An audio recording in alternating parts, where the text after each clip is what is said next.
This is the BBC Light Programme. We present Nigel, Lavery and Sylvia Hann in our futuristic series, Tomorrow Today.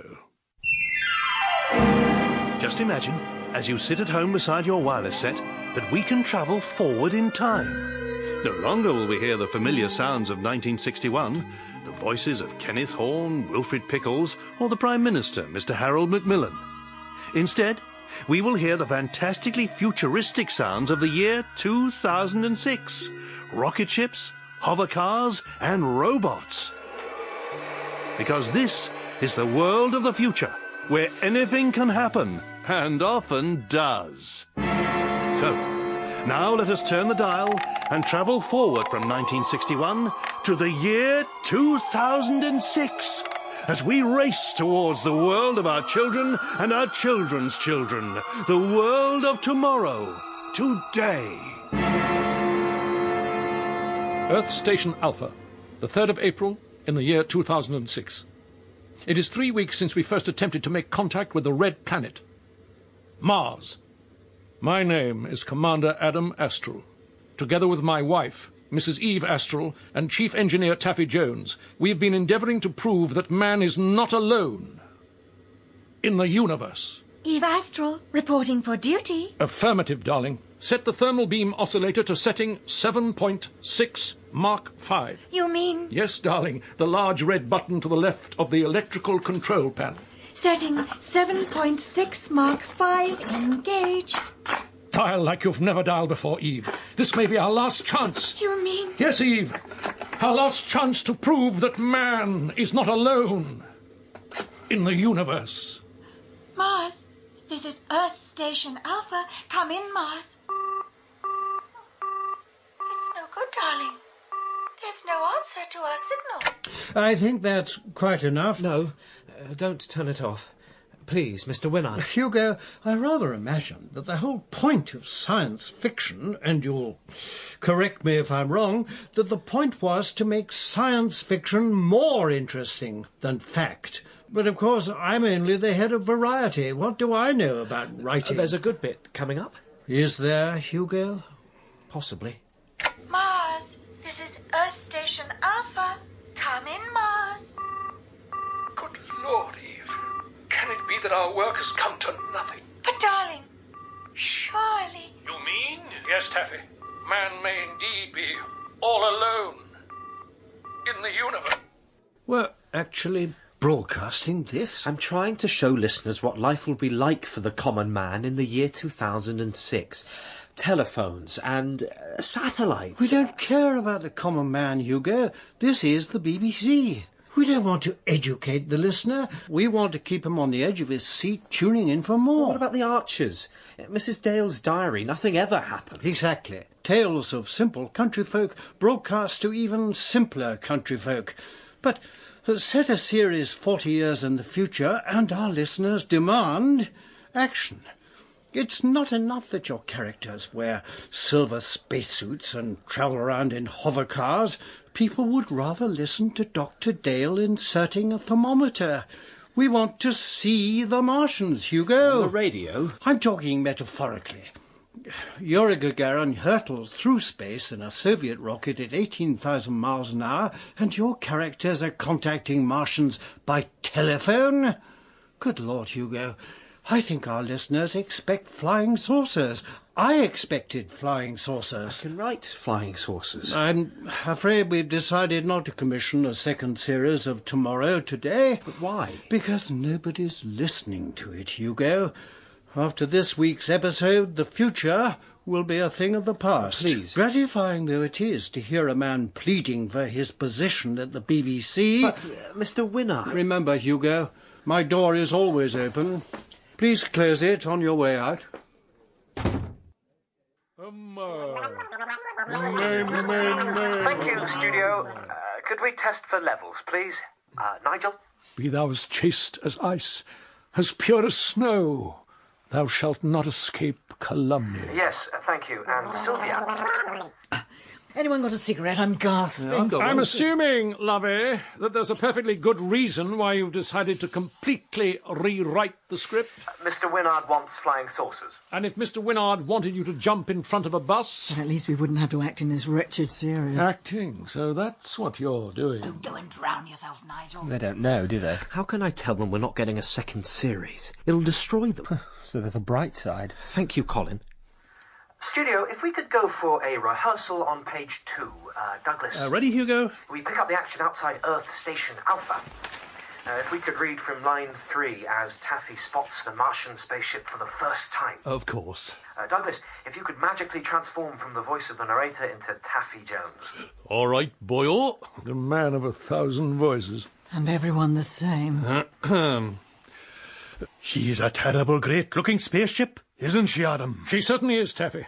By my estimations, just one of those huge silver spherical spaceships could hold over 1,300 Martians. That's an awful lot of Martians, Adam. I'm sorry to interrupt, Hugo. Yes? You will correct me if I'm wrong. With pleasure. Isn't Taffy supposed to be Welsh? I was Welsh, that's what I was doing. I thought I detected a subtle shift from the valleys to the Indian subcontinent. You cheeky cow. If we could carry on from line 6. Adam, look. What is it, Eve? They've launched a flying saucer from the mothership. There, in the sky. Good Lord! And then we hear the awful majesty of the Martian ambassador's flying saucer as it comes into land. Here we go. What is that, Colin? A twin-tub washing machine? And that's the sound effect for the flying saucer? Oh, I played it backwards to tweak the sound a bit. Yes, you see, that only works if the backwards recording sounds different to the forwards recording. I could put it through the echo chamber. I'll give it some thought. If we could take it from Adam's line 9 as the ambassador's flying saucer approaches. It's getting closer, closer, closer. A little more feeling, Nigel. You must forgive him, Hugo. He's absolutely consumed with jealousy that you've written him a smaller part in the new draft. There are no small roles, Sylvia, only small actors. My point exactly. Could we continue, please? Adam, I'm scared. We all are, Eve. Darling. Yes, Nigel, a little note there. Yes? Remember that you're very much in love with Eve. If you could sound a little less hate-filled. You want us to hold hands? Try it. It'll be the last thing you ever do. Hugo, the Martian ambassador's line on the next page, Grimma, Etlak, Imar, what is that? It's a Martian language. Oh. And this all comes out of your head. How wonderful. Would you like me to do a different accent for the Martian? Grimma, Etlak, Imar, or perhaps Grimma, Etlak, Imar. Darling, you're stretched way beyond your capabilities with Welsh. How about RP? Imagine the Martians have been tuning into the BBC. If it was me, I'd refuse to speak in made-up languages. But it isn't up to you, Sylvia, is it? Well, things can only get worse in the next series. I mean, worse than they are at the moment, which is bad enough. Silly, made-up languages. It's the Martian language. It isn't silly. And silly flying saucers and thermal beams. Oscillators. Oh, well, exactly. Silly, silly, silly. I didn't know you felt so strongly. Well, I do. Then you'll be delighted to know that there's not going to be a second series. I beg your pardon. What? Mr. Winnard's decided not to recommission any more episodes. I have to say, the way I'm feeling at the moment, I don't care if I never bloody well work with any of you ever again. When I said silly, silly, silly, what I actually meant was... Don't demean yourself, Sylvia. I will if you think it might help. Hugo, darling. Nigel, where are you going? I'm going to find Mr. Winnard, and when I do, I'm going to give the treacherous little snake in the grass a piece of my mind. Then we really are in trouble. Now look, Lovey. Please stop calling me Lovey, Nigel. It's so terribly provincial theatre of you. Provincial? How dare you? Darling, you're no Olivier. I can understand you having a chip on your shoulder, Sylvia. 7 years on Listen with Mother.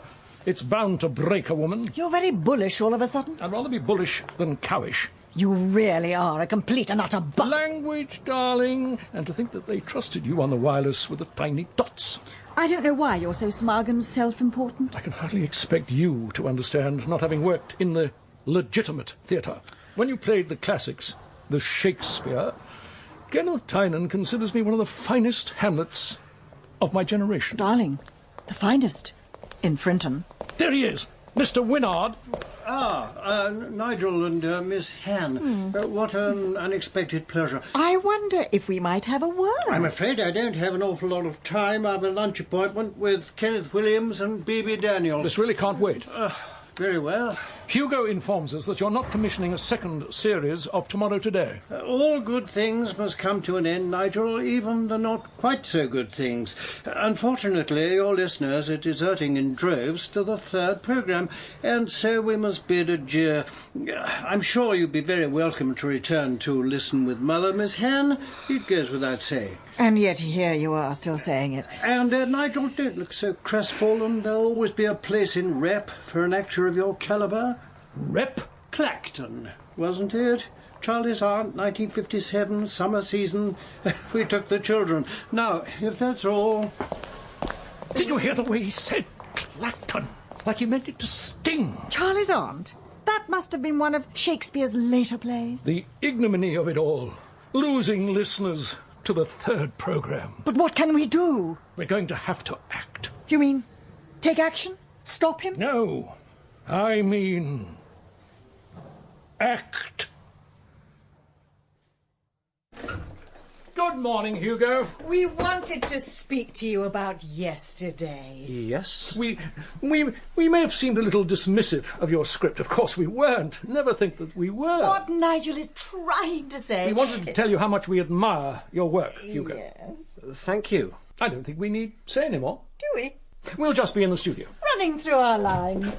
Doing what? Reading your marvellous script, Hugo. What's wrong with them? They're being nice. I know, but why? They think that you might be able to convince Mr. Winnard to commission a second series. A writer with influence. Then the joke's on them. Do you want to hear the new effect for the Martian mothership? Why not? You know, Colin, I always thought, working for the BBC, I thought there'd be some integrity. Distinguished casts, impeccable production standards. So, what is it? It's an electric hand whisk. Do we have any sound effects that you didn't record at home in your kitchen? No. Fine. We'll use it. Oh, Hugo, just a quick thought. I know this is the last episode, but we've had a number of complaints. Adam Astral has a tendency to utter the mild blasphemy, good Lord. Yes? I can't help thinking, by jingo might be nearer the mark. By jingo carries the weight, but isn't nearly so offensive. Here, from line 8, they've launched a flying saucer from the mothership, there in the sky, good Lord.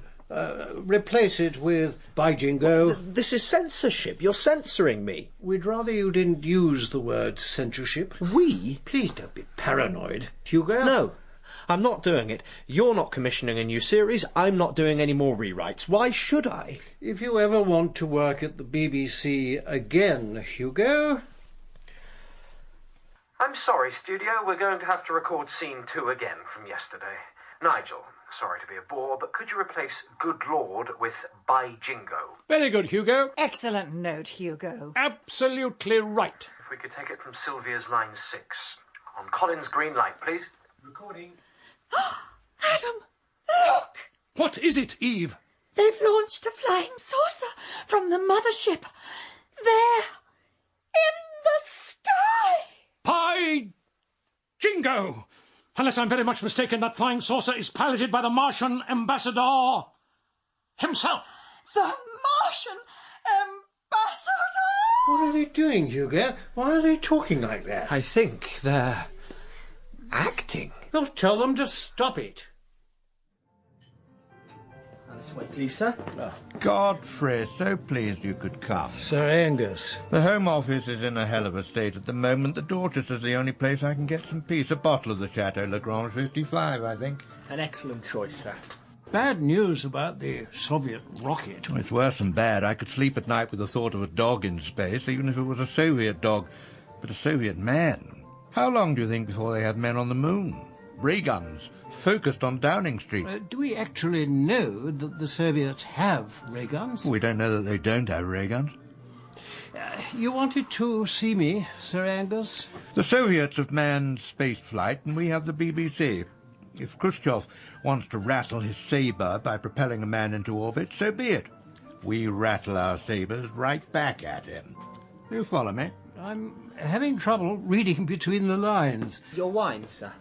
The propaganda value of the BBC is every bit as important as a cosmonaut in space. And Khrushchev knows this. Does Khrushchev listen to the BBC? Godfrey, everybody listens to the BBC. This series of yours, Tomorrow Today, I'm sure there's some potential there. Potential? For what? For anti-communist propaganda. Naturally, the government would never dictate what it wanted your writers to write. After all, the BBC is an autonomous institution. Seriously, though, Godfrey, I'm a great believer in impartiality, but there comes a point when I say impartiality is not for me. The question is, do we sit back and wait for the treacherous so-and-sos to bomb us into oblivion? I'm assuming the answer to that question is no. Tomorrow Today is worth 1,000 Soviet cosmonauts. You really think so? And not just me, Godfrey. Macmillan. Really? I was listening to Friday's broadcast. Not one of our best. I can't help thinking little green men from the Red Planet. It does seem to offer up a splendid propaganda opportunity, if you follow my train of thought. I'm not sure. I've heard a whisper that you've got your heart set on a parliamentary seat. Well, at some point, perhaps. All I'm saying, Godfrey, I don't think it would do anyone any harm if it turns out your Martians have more than a nodding acquaintance with Das Kapital. You wanted to see me, Mr. Winnard? Ah, Hugo, come in. Drink? Cigarette? No, thank you. I won't beat about the bush. I've been thinking about this Friday's episode. Yes? I can understand the basic premise. Man makes contact with Martian. Martian arrives on Earth. So far, so good. But then you make an intriguing leap of faith. Martian befriends man. That's right. And man seems rather pleased about this. Yes? Yes, I think the point may be eluding you. Your Martians seem rather disconcertingly pleasant. They are pleasant. Yes, but are they? Yes. I mean, when it boils down to it, what do we really know about our Martians? They're green. Yes. They come from a red planet. Interesting. They come in peace. This is where we have a difference of opinion. They're extending the hand of friendship. Well, not hand, obviously. They're Martians. I was wondering if there might be a way of making them a little more aggressive. More aggressive? Yes, I thought if we dispense with the pleasantries as the Martians arrive on Earth, we come in peace, Mars is delightful, etc., etc. I thought it might be rather fun if the Martians started shooting people with ray guns. With ray? Ray guns, yes. Who do they shoot? Well, obviously not Nigel or Sylvia, or we won't have a series. I thought this was the last episode. That all depends, doesn't it? On what? Well, maybe there is a place on the Light programme for this sort of series, if only... Who do you want the Martians to shoot? I thought, well, how about the Indian one, Taffy? He's Welsh. He doesn't play a big part, does he? But Douglas is on contract. Well, maybe he could come back as another character. Maybe you could invent a half-brother we've never met before. Perhaps he could be Scottish. You don't think anyone will notice? That's the marvellous thing about radio, Hugo. Nobody ever does. We sleekit cowr and timorous beastie. Oh, what a panics in thy breastie. Thank you, studio. To recap, Taffy has just been slain by the Martian ambassador's ray gun. Then we have the arrival of Taffy's Scottish brother, Jock. Och, aye. Exactly, Douglas. If you could use the microphone on the left for Jock and the right-hand microphone for the Martian ambassador, there might be a certain amount of running around. Right. And all the time the Martian ambassador is ravishing me with his tendrils? That's the gist of it. If we could go for a rehearsal from Nigel's line 3... Remove your hands from my wife, or whatever pass for hands on your cruel and far-flung planet. Save yourself, Adam, while you still can. By Jingo, you'll pay for this, my green friend. Wrong, Earthman. Give me. Taffy, what have they done to him? There was nothing we could do, Jock. I'm sorry. Aye, this is a terrible day for planet Earth. Thank you very much, ladies and gentlemen. Everything all right, old love? They were supposed to be peace-loving Martians. Man and alien living in perfect harmony. A new utopia. I think he's crying. No, I'm not. There's something in my eye. Dobre jutra. Very good. Do you speak Russian? Вы говорите по-русски? Vi говорите по-русски. It seems almost cruel. If he can't master Welsh, he doesn't stand a hope in hell of getting to grips with Russian. He can't help the people are always standing around laughing at him. I know. How do you do? Здравствуйте. Strasbourg. What's going on? Oh, I hope you don't mind, Hugo. You weren't here, so I thought I'd take up the reins. I've only been out of the studio for 10 minutes. Were you waiting until I'd gone? It's that paranoia again, Hugo. So I'm wrong, then? He said you were being paranoid, old boy. He didn't say you were necessarily wrong. This is Elizabeth Pickford from the European Services, Hugo. Good afternoon. Who? Miss Pickford has kindly agreed to help Douglas with his Russian accent. His what? And I thought a smattering of Russian phrases here and there. Perhaps something a trifle more aggressive, Miss Pickford. How do you do? Doesn't strike me as the opening gambit of a conquering alien race. You didn't say they were a conquering alien race, Mr. Winnard. I thought they might be trying to break the ice. We'll try again. The first thing one might ask for when arriving in the Soviet Union... Где британское посольство? Yes? Where is the British embassy? I suppose it's within the realms of possibility, after all. He is the Martian ambassador. Can I have a word, Mr. Winnard? Oh, certainly. Do forgive the interruption, Hugo. Imagine Miss Pickford isn't here. But she is here. That's the problem. She's teaching Douglas to speak Russian. We have a duty, Hugo, at the BBC to represent the Martians as they truly are. We don't know that there really are any Martians. But I think if there are, then it seems absolutely fitting for them to converse in a Slavonic tongue. Как выехать на шоссе? How can we get onto the main road? Oh, for goodness sake. They've got flying saucers. Why would they need directions to the main road? You told me to teach him expressions I would use in the Soviet Union. Yes, you're quite right. I've never had to conquer Earth before. I'm very sorry. Please continue. With what exactly? Take me to your leader? Oh, yes. Very good. Please repeat after me. Stand by in the studio. I'm depending on you, Hugo. Your fate hangs in the balance. My fate? I mean, at the BBC. Yes, Mr. Winnard. On my green light, studio. Greetings, people of Earth. Goody Bratanske Pozoltva. He's hideous. Green and over 6 feet tall. What does he want, Adam? I'm not sure. I think he wants to know the way to the British embassy. Da, comrade. I wish to talk to the one you call Prime Minister of Earth. By jingo, I don't like this. I don't like this at all. So, this is our Martian in the flesh. Silence, puny Earthling. I don't know what things are like on a red planet, boyo, but here on Earth in the year 2006, we have such a thing as freedom of speech. Taffy, look out! Ah! He got me with his ray gun.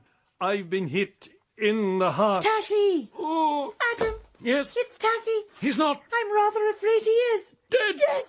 You swines! You'll never get away with this. But we will, comrade. I'm no comrade of yours, Ambassador. The people of Earth will never stand for Martian conquest. Earthlings are no match for the Martian army, the pride of the Red Planet. What's happening? What's going on? Taffy, what have they done to him? The filthy green Sassenachs? There was nothing we could do, Jock. I'm sorry. Aye. This is a terrible day for planet Earth. We shall crush you, make no mistake, comrade. Crush you under the jackboot of the Martian people. It will be Do Svidania, Earthlings. There. I don't think there's any doubt that the Martians have a Soviet leaning. You did this deliberately. I thought it's what you wanted. This is being broadcast tonight? Yes. Can it be rewritten? No. It's too late. I'm going to look an absolute fool. Whitehall, 1313, Sir Angus McNairn's office. You asked to see me, Mr. Winnard. Hugo. Sir Angus, may I introduce Hugo Kellerman, who writes and produces Tomorrow, Today? Sir Angus? Delighted to meet you. I've just come from the Home Office. Things are in quite a pickle, Hugo. Switchboard jammed with hysterical radio listeners, apparently. I'm sorry? Seems they think we're in imminent danger of a Martian invasion. And all thanks to your programme. What? I don't think the parallels between the Soviet Union and the Red Planet were lost on anyone. Certainly not at the Home Office. Splendid work, Hugo. But your programme's quite the hit, Hugo. We've just heard. Isn't it marvellous? The stars of our series, Sir Angus, Sylvia, Hann, Nigel, Lavery, and... Douglas Bennings. Of course. Delighted. Absolutely. Not how I pictured you at all. I suppose that's the wonderful thing about radio. It's all over the canteen. A nation held in thrall by little green men from Mars. Told you I could do Martian. Well, here's to a second series of Tomorrow, Today. Darling, congratulations. Sylvia, Nigel, Douglas? Yes, of course. If you'll meet me downstairs in the lobby in 10 minutes, I think this calls for a spot of dinner. Oh, splendid. I always knew you'd been touched by the hand of genius, Hugo. A second series? It's yours for the asking, Hugo. I'll have to think about it. Take all the time you need. Thank you, Mr. Winnard. And just what the government had been praying for, a biddable writer at Broadcasting House. I thought he'd be biting your hand off for a second series. I wouldn't be too concerned. It's been my experience that so long as they're guaranteed a roof over their heads and a hot meal 3 times a day, writers will agree to practically anything, eventually. Softly, softly, catchy monkey. Exactly, Sir Angus. Come in, Hugo. How did you... Your answer is... Yes. I'll write a second series. Oh, excellent. Welcome back to the BBC.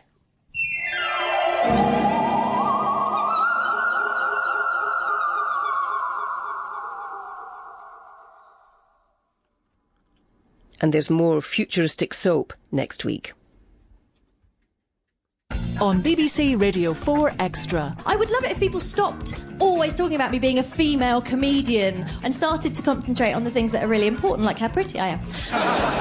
Every year, BBC Radio 4 Extra brings you fresh new comedy from the Edinburgh Festival Fringe. To me, deodorant is like a loveless marriage. It's still there, but it hasn't worked for years. Join Dane Baptiste and some of the hottest comedians in Edinburgh. I'm a compulsive liar. No, I'm not. 4 Extra stands up at the Fringe, tonight at 10:30. The digital station for comedy, drama and entertainment. BBC Radio 4 Extra. Now let's away to Edinburgh for the Now Show, or more correctly, the New Show. This is the BBC Light Programme. We present Nigel Lavery and Sylvia Hann in our futuristic series Tomorrow, Today. Just imagine, as you sit at home beside your wireless set, that we can travel forward in time. No longer will we hear the familiar sounds of 1961, the voices of Kenneth Horne, Wilfrid Pickles, or the Prime Minister, Mr. Harold Macmillan. Instead, we will hear the fantastically futuristic sounds of the year 2006. Rocket ships, hover cars, and robots. Because this is the world of the future, where anything can happen, and often does. So, now let us turn the dial and travel forward from 1961 to the year 2006. As we race towards the world of our children and our children's children, the world of tomorrow, today. Earth Station Alpha. the 4th of October, 2006. The end of an exciting week. With the assistance of Jock and my wife Eve, I, Adam Astral, defeated the Martian invasion force. And to think the little green men could only be destroyed by rainwater. It's a jolly good job they landed in London, by jingo. I heard the hovercar arriving. I thought it must be you. Good evening, darling. What's the emergency, Commander? No emergency, Jock. Och, you were pushing that hovercar till the electron-powered engine rattled on her. Wonderful news, darling. You mean... Yes, Eve. The Prime Minister of Earth has given us 2 tickets to the moon. But why? As a reward for defeating the Martians. There are rockets leaving for Moonbase Beta every 3 hours from London's intergalactic airport. But what about... Jock can run Earth Station Alpha while we're away. Och, aye, Commander. What frightfully exciting news. Computer, I think we'll need a cigarette. Affirmative. Well, Eve, it looks as though we're going on holiday to the moon. At last, a chance to improve my lunar golf swing. By jingo. And reel-to-reel off. Thank you, Colin. Thank you, studio. Let's have a cup of tea and a cigarette. A holiday on the moon, eh? Very clever. I'm not going to be manipulated anymore, Colin. The Home Office and the head of Variety may want me to use the series to espouse anti-communist propaganda, but that isn't my world of tomorrow, Colin.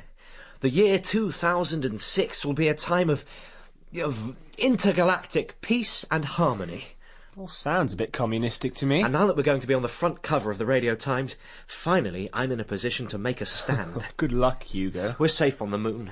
Adam Astral is on holiday. No struggle between ideologies. Just a stroll across a moon crater and a cocktail party at Moonbase Beta. Finally, a chance to write exactly what I want. And think of all the sound effects I can do. Every silver lining has a Colin. I did hear that.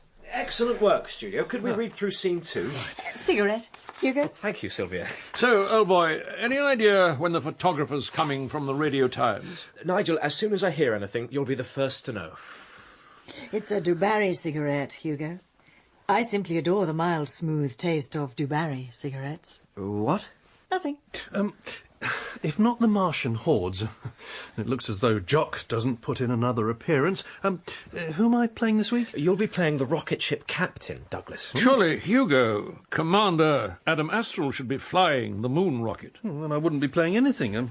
Might as well not be here. And so say all of us. You'll be playing the voice of the computer as well. I think our listeners will consider it odd if I'm not piloting the rocket. I want to fly the rocket. Please, Hugo. This is supposed to be an episode about the leisure lifestyle of the future. Adam and Eve are on holiday. I really think Douglas should fly the rocket. What voice would you like me to do?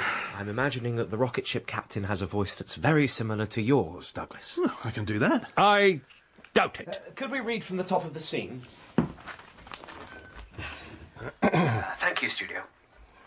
Ladies and gentlemen, this is your rocket ship captain speaking. Please make sure that you have your space helmets ready as we reach zero gravity. Look, darling, out of the porthole. The Earth. It looks so small, somehow. And soon we'll be arriving on the surface of the moon. Computer, may I have a filter-tip cigarette? I'm sorry, Sylvia. Yes? Line 6. Yes, I thought perhaps Eve Astral would smoke a filter-tip cigarette. It really is a more sophisticated cigarette. But she doesn't smoke a cigarette. That's not the line. But it can become the line, can't it, Hugo? You ask Adam for a barley sugar to help you overcome the effects of weightlessness on the rocket ship. Yes, but I feel instinctively that Eve would prefer a filter-tip cigarette instead. A pot of tea and a currant bun. Yes, miss. Miss Hann. Good afternoon, Mr. Winnard. This is a rare visit to the canteen. To what do we owe the honour? I've been casting an executive eye over Friday's script. I did what you asked. Yes, I know. Eve Astral now makes 3 specific references to filter-tipped cigarettes. Yes, but I can't help wondering if Hugo can be convinced to mention the cool menthol flavour. To clarify, Mr. Winnard, what exactly do I get in return? Well, You have your contract with Incorporated Tobacco and the advertisements for Dubarry cigarettes. If you wish me to employ my feminine wiles to persuade Hugo to further the cause of Incorporated Tobacco... What precisely do you want? I want the Radio Times. But you have the Radio Times. They're coming on Wednesday. You and Nigel will be on the front cover. Not me and Nigel, Mr. Winnard. Just me. Very well. Mr. Winnard, have you got a moment? Remember, Miss Hann. Mum's the word, Mr. Winnard. Yes, Hugo. Any news about the Radio Times? They're coming on Wednesday, apparently. Oh, wonderful. I've been giving it some thought, Hugo. I think Sylvia should take the front cover. I don't think we need bother with Nigel. But why? Because I expressly wish it. Yes, Mr. Winnard. Was there anything else, Hugo? I've realised I've made a number of references to cigarettes in Friday's script. And? I was reading the newspaper this afternoon, and... I know what they're writing. They have the nerve to suggest that cigarettes may be harmful to one's health, when we know full well that cigarettes are an aid to digestion and relaxation. I wondered if I should take the references out of the script. Well, if you're concerned, Hugo, I'm sure I could make inquiries on your behalf. Perhaps I could speak to Sir Angus McNairn at the Home Office. Well, I don't think you need to speak to Sir Angus. I wouldn't concern yourself, Hugo. After all, you smoke. Well, yes. And you're still alive? Yes. Until you hear anything to the contrary, just keep your characters puffing away.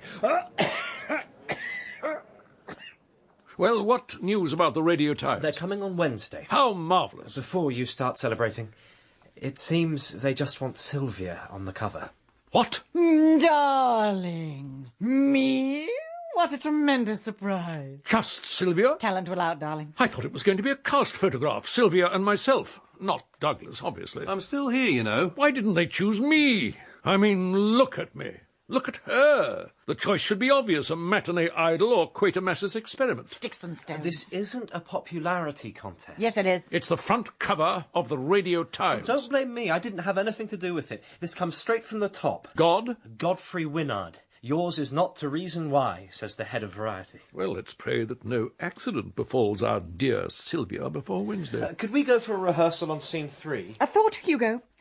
I wonder if Eve might smoke a menthol flavour filter-tip cigarette at dinner in the Constellation Lounge. I don't think so. Because I think she would. No. Just one cigarette. I really don't think that's too much to ask. All right. Thank you, Hugo. I think we'll try and record this, Colin, before Sylvia has a chance to alter any more of my lines. Colin? Look, listen to this. In the Times. What is it?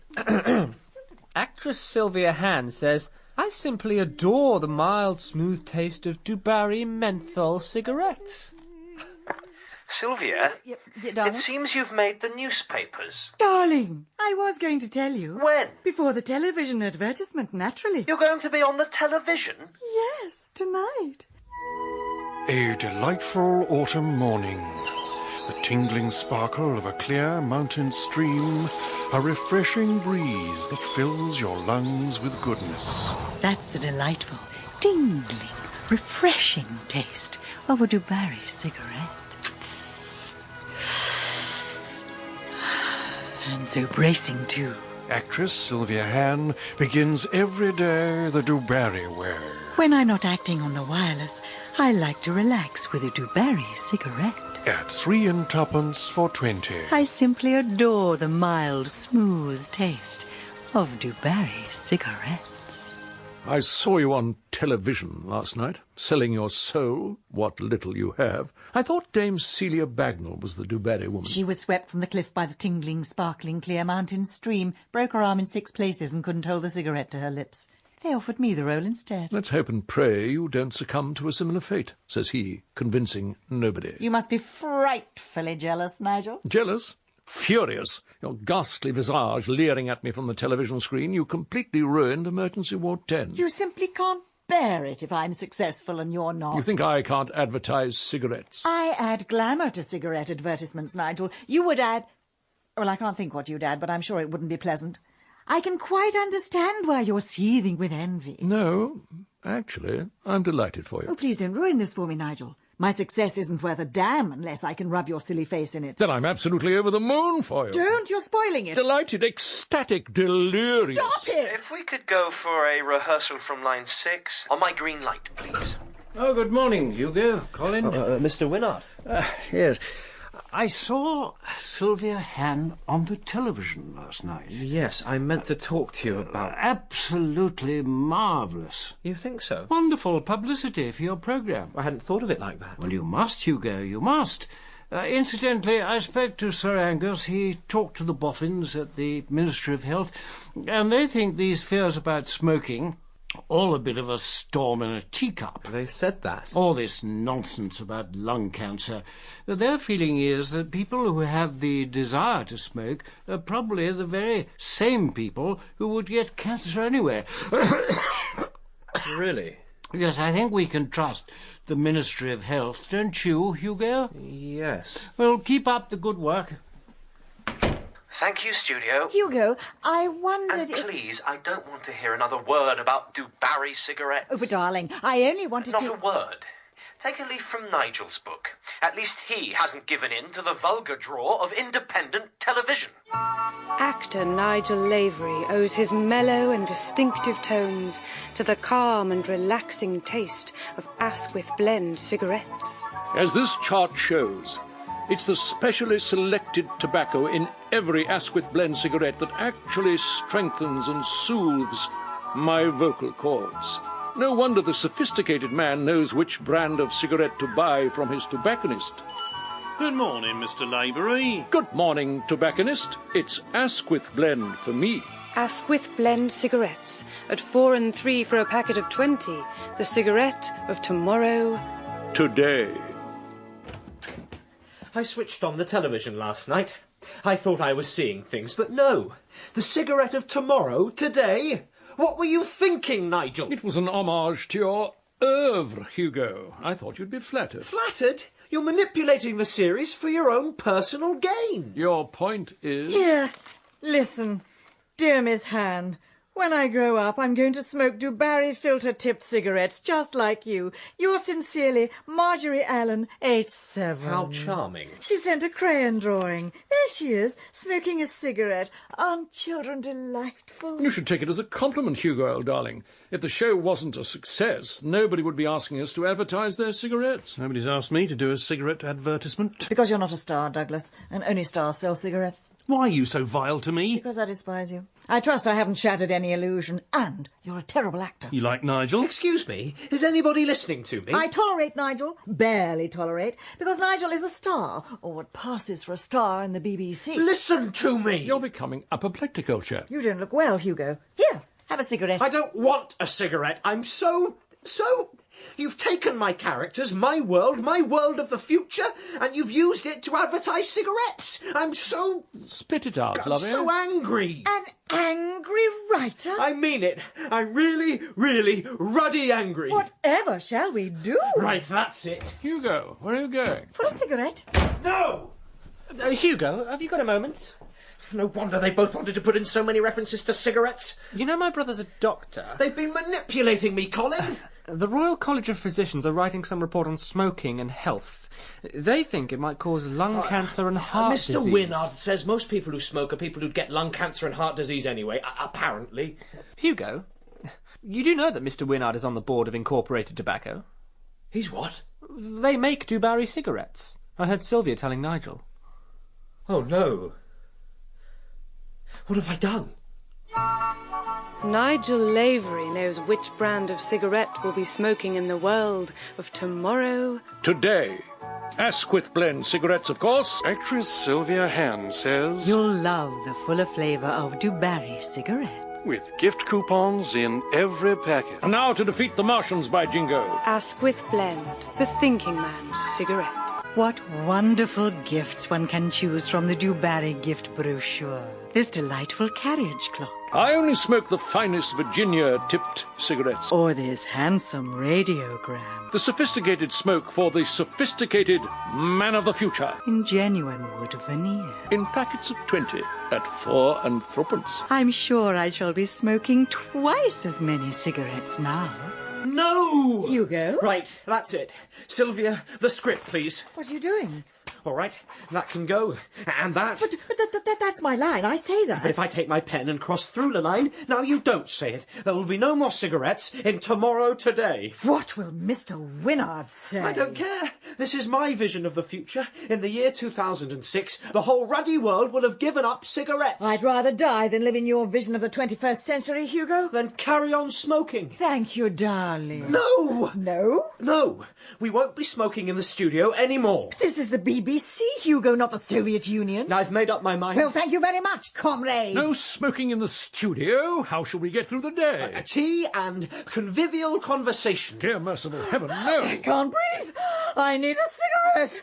They brainwashed her. The work of a moment, but nonetheless. She's addicted to Dubarry cigarettes. How dare you? Addict.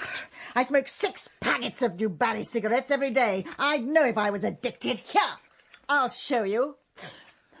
I bet you 10 bob you can't go an entire day without a fag. If you think I'm going to sink to the level of a common gambler... Half a crown. 2 guineas. Done. But only to prove a point. I am not addicted to cigarettes. Another puff, and I'm 2 guineas up. Oh, please, put that out, Sylvia. I won't have you all ganging up on me like this. Ganging up? It's all because you're jealous. Jealous? Because you envy my talent, all of you. I'm crowned Queen of the Radio Times, and you envy me, and who can blame you? A washed-up hack of a writer. I don't think that's terribly fair. A fat, balding rep actor. How dare you? And a sound operator who couldn't come up with an authentic special effect if they paid you. They do pay me. Rep actor, I am the voice of Asquith Blend cigarettes. The voice and the fat, smug face. I have a lot to be smug about. They only offered you the advertisements because I turned them down. What? Surely, darling, you didn't think you were their first choice? Now, if you'll excuse me, I have an appointment at the hair salon, because tomorrow I will take my rightful place on the front cover of the Radio Times, radiant and entirely free of cigarettes. She's unbearable. She must not get away with this. I think I might have an idea.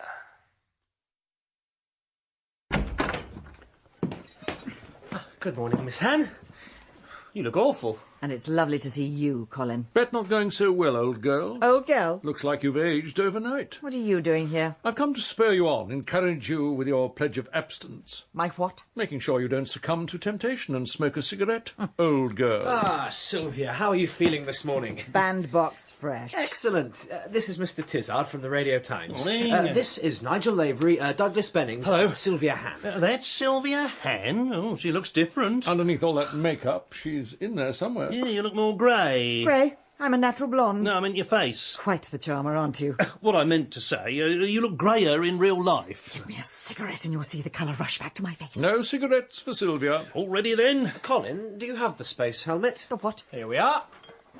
Am I right in assuming that this is a goldfish bowl, Hugo? There aren't any goldfish in it. That really isn't the point, Nigel. Put it on. On?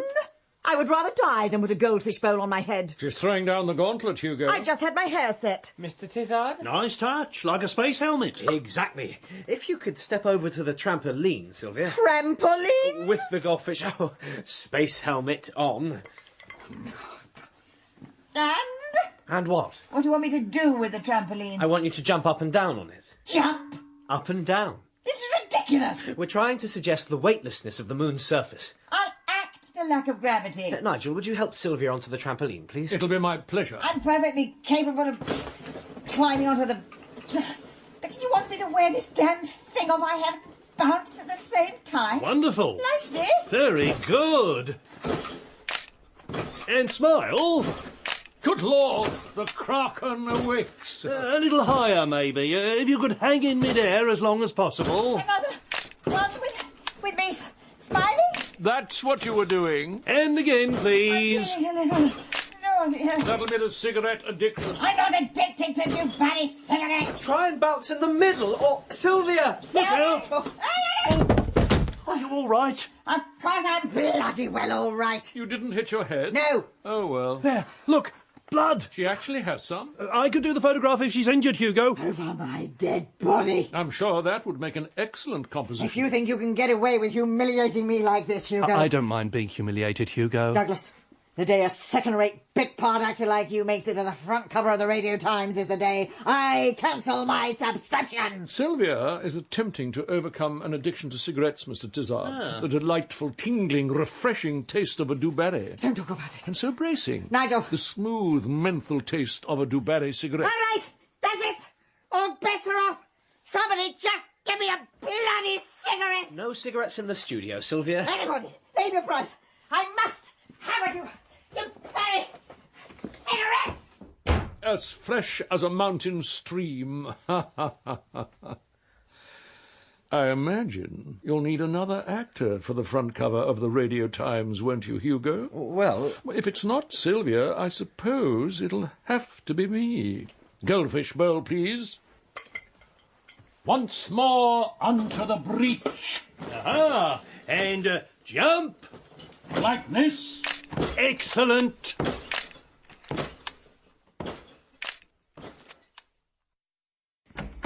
Goodbye. Goodbye, Mr. Tizard. Perhaps now we can carry on with the job in hand. If your head's feeling a little better, Sylvia. Yes, thank you, Hugo. Right. If we could rehearse the scene. Look, darling, out of the porthole, the earth. It looks so small, somehow. And soon we'll be arriving on the surface of the moon. Computer, may I have a cigarette? Negative, Eve Astral. Have you forgotten, Eve, that cigarettes have been banned in the year 2006? Of course. I don't know what I was thinking. It must be space sickness. Hugo, it's Mr. Winnard on the telephone. He wants to see you in his office immediately. Ah, Hugo. You wanted to see me, Mr. Winnard? Good morning, Hugo. Sir Angus. Cigarette? A very special Turkish blend. They're all the rage at the Home Office. No, thank you. Sir Angus was a little alarmed to hear that you had decided to omit all reference to cigarettes from your script, Hugo. It had crossed my mind that Mr. Winnard had a vested interest in my writing about cigarettes as a board member at Incorporated Tobacco. Fighting the good fight? I'm sorry? We both sit on the board, Hugo.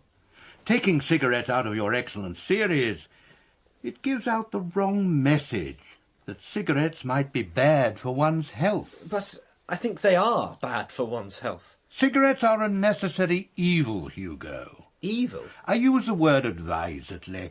Cigarettes are the glue that holds civilization together. Without cigarettes, where would we be? The very fabric of society would disintegrate, and the implications for our nation's health would be disastrous. It goes without saying. 14% of our taxes come from the tobacco industry, Hugo. Really? If we lost that, how on earth do you think we would pay for the National Health Service?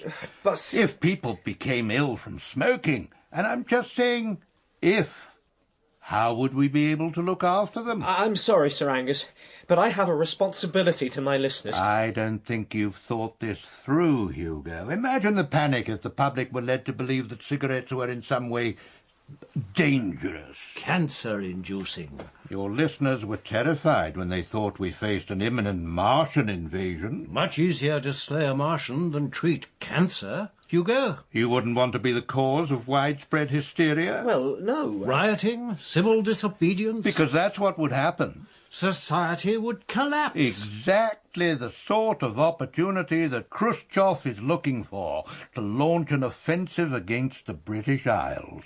Khrushchev? And all because of you, Hugo. Because in a moment of foolishness you inadvertently gave your listeners the impression that the humble cigarette is a silent killer. But you're broadcasting to the nation. You have a duty to perform. I have a similar duty.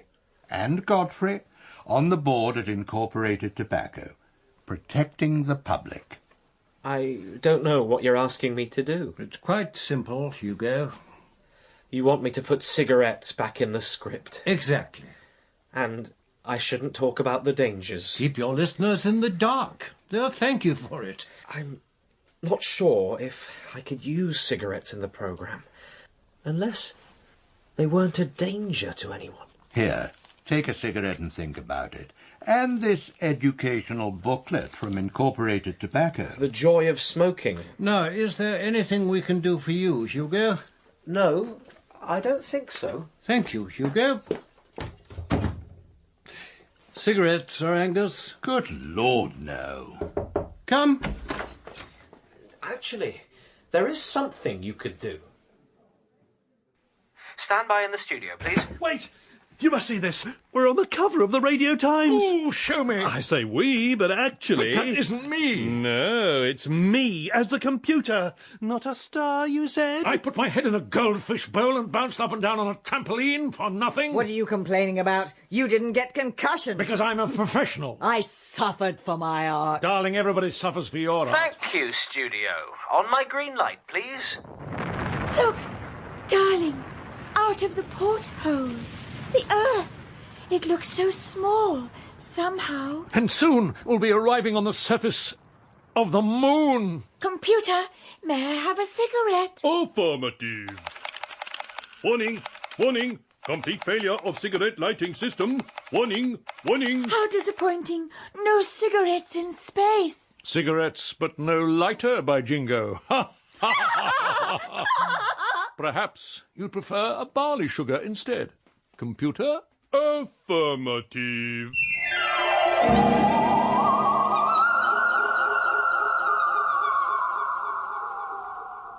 Next week, Leslie Phillips plays a great Shakespearean actor who makes an appearance as an android. Ding dong.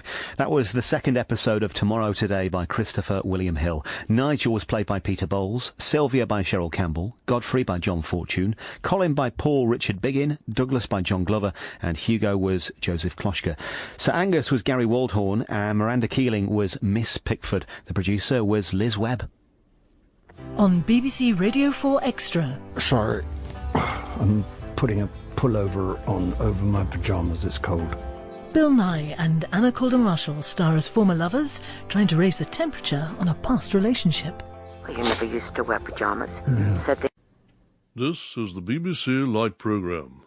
We present Nigel Lavery and Sylvia Hann in our futuristic series, Tomorrow Today. Just imagine, as you sit at home beside your wireless set, that we can travel forward in time. No longer will we hear the familiar sounds of 1961, the voices of Kenneth Horne, Wilfrid Pickles, or the Prime Minister, Mr. Harold Macmillan. Instead, we will hear the fantastically futuristic sounds of the year 2006. Rocket ships, hover cars, and robots. Because this is the world of the future, where anything can happen, and often does. So, now let us turn the dial and travel forward from 1961 to the year 2006 as we race towards the world of our children and our children's children, the world of tomorrow today. You see what I'm driving at, Douglas? The end needs more pep. Pep? Could we try the last line again with more of an upward inflection on today? On my green light. The world of tomorrow today? Tomorrow today? OK, tomorrow... thank you, that's close enough. Moving on, Douglas, using your marvellous gift for accents, you transform magically into the voice of the computer. Ah, affirmative, Hugo. That'll have to do. Actually, I've been practicing a voice for the android on page 5.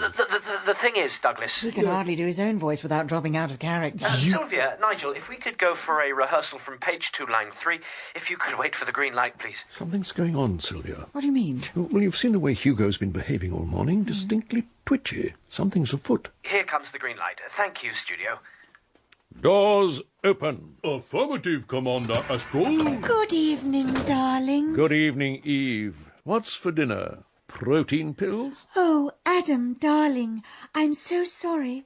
What with my work, operating the thermobeam oscillator at Earth Station Alpha, I quite forgot to order any more protein pills. And yesterday you forgot to press my spacesuit before my meeting with the Prime Minister of Earth. I'm afraid I'm quite the dunderhead. By jingo, darling, what we need is an android. An android, Adam? They walk, they talk, they cook, they clean. No home at the dawn of the 21st century is complete without an android. I shall order one right away on the radio telex machine. Thank you, studio. It gets more and more preposterous every week. Oh, good morning. I do hope you'll forgive my interruption. Mr. Winnard. Excellent news. You see, I told you something was up. As head of Variety, I have very great pleasure in announcing that from tomorrow afternoon, the role of Morpheus 7... The android? ...will be played by... Sir Monty Havelock. Sir Monty Havelock? Thank you, Hugo. Sir Monty will be taking time from his busy schedule. He's rehearsing King Lear. Are you breaking the good news, or am I? Sorry, Mr. Winnard. Then I'm just playing the computer, that's all. It's a pivotal role, Douglas. Oh, it is. Absolutely. I can't tell you what a boon this is for the Variety department, to have a real actor working... Well, no offence meant. None taken. Shut up, you little twerp. I wanted to be the first to break the good news. I trust you'll make Sir Monty feel very welcome.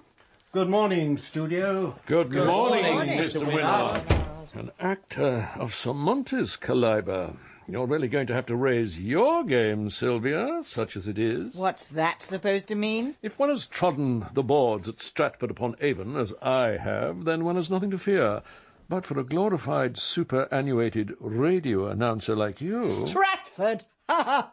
Didn't you just carry spears backwards and forwards? Actually, Sir Monty was a great chum of mine. I can't wait to get his professional opinion about your theatrical training on Listen with Mother. You'd stab me in the back. Not in the back, Sylvia. I wouldn't be able to see the look on your face. And this is the studio, Sir Monty.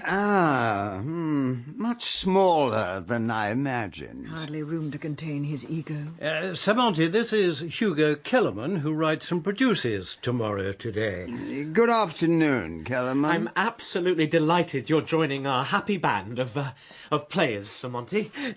I can't find the words. Apparently not. And our cast, Sir Monty. A lady who needs no introduction.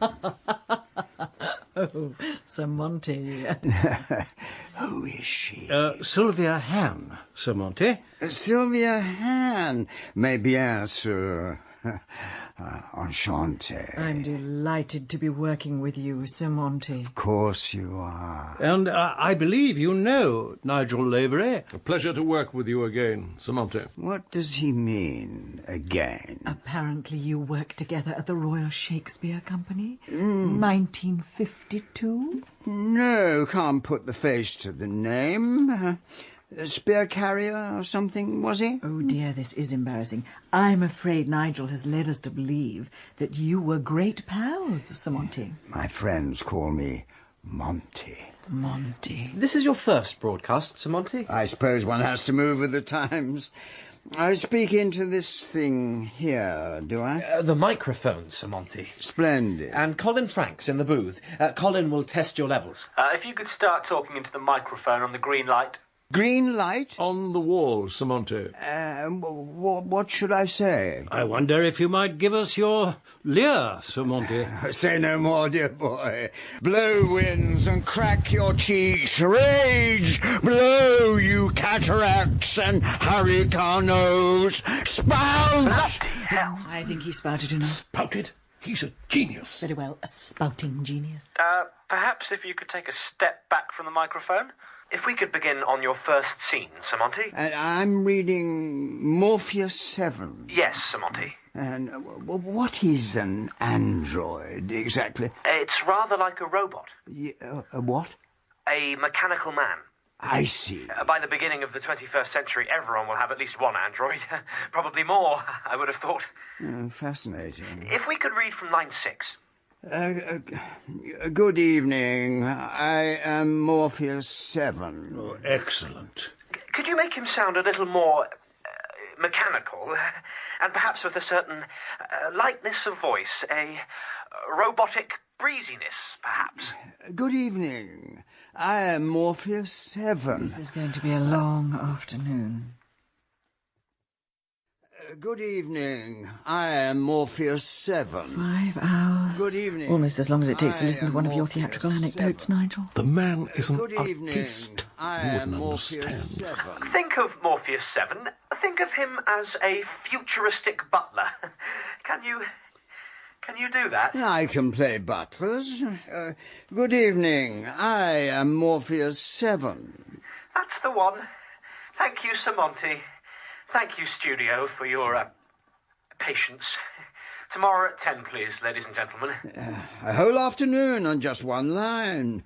The wireless really is much easier than the stage. I'll be downstairs in the club if anyone needs, wants a drink. Good night, and flights of angels sing thee to thy rest. Sir Monty! Yes? I'm sorry to trouble you. Not at all. Do you have a pen? A pen? You'd like an autograph? No.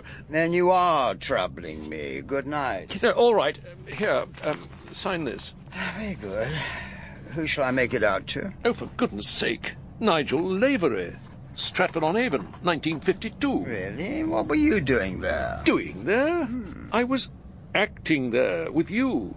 Measure for measure. You must be mistaken, dear boy. I'm sure I would remember someone like you. Shall we go, Monty? Ah, Sylvia. So you can remember her name? Monty's taking me for dinner. Simpson's on the Strand. May I have a word with Sylvia in private, Sir Monty? I'll just warm up the brisket.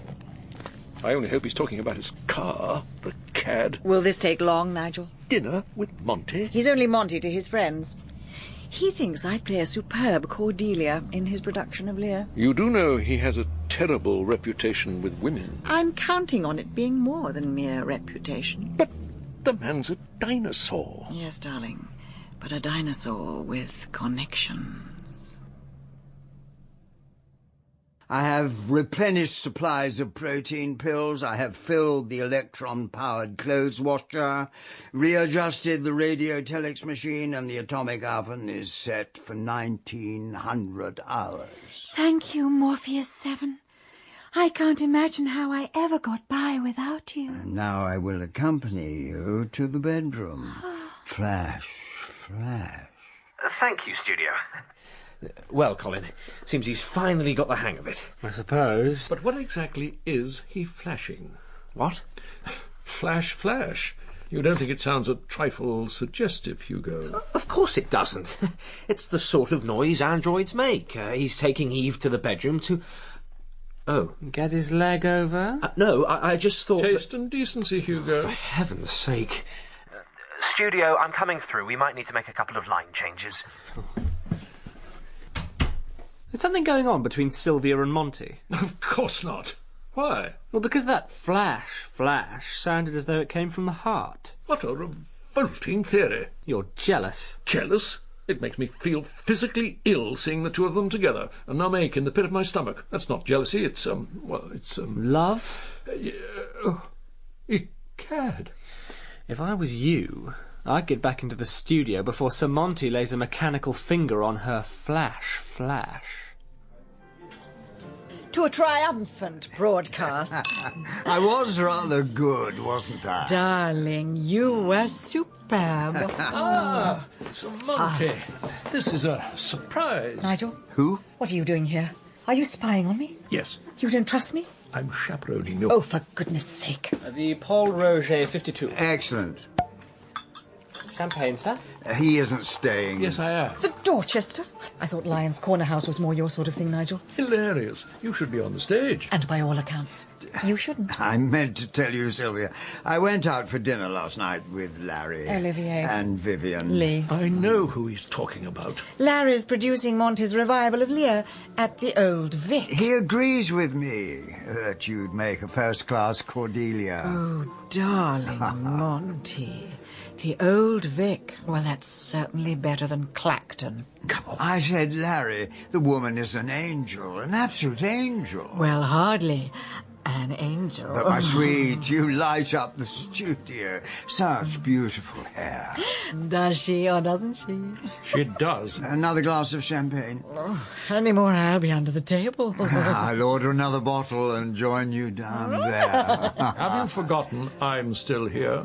We're trying to. Well, you keep reminding us. I don't know what sort of woman you think I am. I thought we'd already established that. I think you should leave now, Nigel. I'm not going anywhere. Perhaps the bounder wants to fight me for your hand. Pistols at dawn, is it, Lavery? It's all around Broadcasting House, Nigel. What is? That you've developed something of a crush on me. Colin, the treacherous little... Let's just say the best man won. There's nothing to be ashamed of, darling. Who can say where Cupid's arrow might fall? Right between the eyes, if I had any say in it. Would a kiss make it better? I'd rather die. Actually, I'd rather you died. But it seems the good Lord doesn't smile on me. Good night. It's been an absolute pleasure working with you again, Sir Monty. Do try not to stumble under any buses on your way home.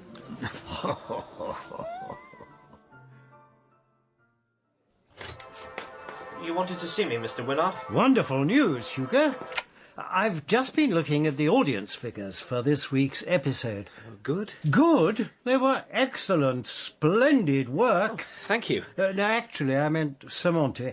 He seems to have the ability to lift the most leaden lines and turn them into something I actually care about. It's been wonderful working with him. Then I'm assuming it'll be wonderful to continue working with him.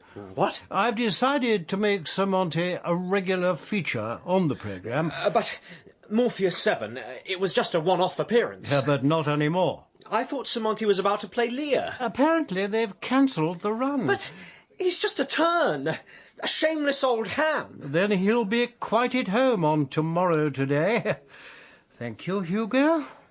Mr. Winnard. Ah, Hugo. Thought I might run into you, old boy. Sir Monty, what a surprise. I've read your new script, Hugo, for next week's episode. Yes? The narrative skill of Shakespeare, the wit of Rattigan. Of course, I've worked with him myself, you know. Shakespeare? Rattigan. I wondered if I might talk to you about one or two of my lines. If you'd be good enough to read from the top, Sylvia. Okay, What is this, Morpheus 7? It appears to be a letter written in the hand of the Prime Minister of Earth. Flash, flash. Indeed it is, madam. And then you open the letter. Are my eyes deceived? Or does this cursed letter demand that Adam must henceforth travel on a special mission to the planet Mercury? But I shall remain your trusty servant, a stout-hearted fellow and no mistake. Flash, flash. Colin, what's going on? Don't ask me. The rehearsal isn't due to start until 10 o'clock. Monty called a rehearsal for 9. I've only just got here. This is the new script. New script? I thought Sir Monty wanted to change a couple of his lines, not everyone else's. I think you better have a look. This is a completely different script, everything. It's all gone. May I have a word, Sir Monty? Hugo, dear boy. I notice you've made a number of alterations to the script. I thought yesterday there was a particular problem in scene 7. But you've cut Nigel's lines. That was the problem. What will Mr. Winnard say? Excellent work, Sir Monty. Mr. Winnard. You've really pepped up the script. Yes, I thought so, Godfrey. What on earth's going on? You'd better see Monty's rewrites. Where have all my lines gone? They simply weren't working, old boy. He's written me out of the episode. He hasn't written you out. You just get sent to the planet Mercury. Et tu, Sylvia. It's only for an episode or two, Nigel. I'm sure Monty will have you back in the studio in next to no time. Well, I won't stand for this. You'd like a chair? But he can't do this. He can, and he has. Morpheus 7 is the new star of Tomorrow Today. Like so many arrows to my heart. What a pity you're only talking metaphorically. Sylvia, if we could read from line 1. Of course, Monty. This can't go on, Mr. Winnard. I'm afraid I'm going to have to go over your head. Over my head? To the Board of Governors. So what do they know about radio? Some of them don't even know how to switch one on. You haven't heard the last of this. You really haven't. That it should come to this. I don't know if it'll make you feel any better, Nigel. I'm really not in the mood, Colin. It's just something I heard on the grapevine about Sir Monty. Then why didn't you say? Tell on, old darling. Apparently he has terrible trouble with his lines. But he's about to do Lear at the old Vic. Not a chance. Stage fright. You know, he hasn't done any theatre for the past 5 years. Really? How fascinating. So he's just leading Sylvia on. Would seem that way, wouldn't it? Poor dear. How tragic. How terribly tragic. Hugo, something will have to be done. What can I do? I'm only the writer. You were the writer. I think Monty's rather taken over that role. And he writes even more interminable nonsense than you do. You really think so? At least you never wrote in rhyming couplets. The difference between the drivel you write and the drivel Monty writes, at least you write parts for me. I'm touched by your loyalty, Nigel. If we don't stop him, I'll be back doing summer seasons at Printon. And you'll be out of a job. I don't believe in blackmail, Nigel, but I wish to goodness we had something over him. Ah? You know something, don't you? I hate to besmirch the reputation of a fellow actor. Well, go on, then. It seems that Sir Monty is paralysed by stage fright. Hardly a problem on the radio, is it? But if, because of some catastrophe or other, the episode had to go out live... What if something should happen to the master recording? If it were to be recorded over, or lost, or burnt? Burnt? That would be unlikely, wouldn't it? Unlikely, but not impossible. And if something were to happen to the recording? Then we'd have to go on air live. Which would be a disaster for an actor struck with stage fright. Absolutely.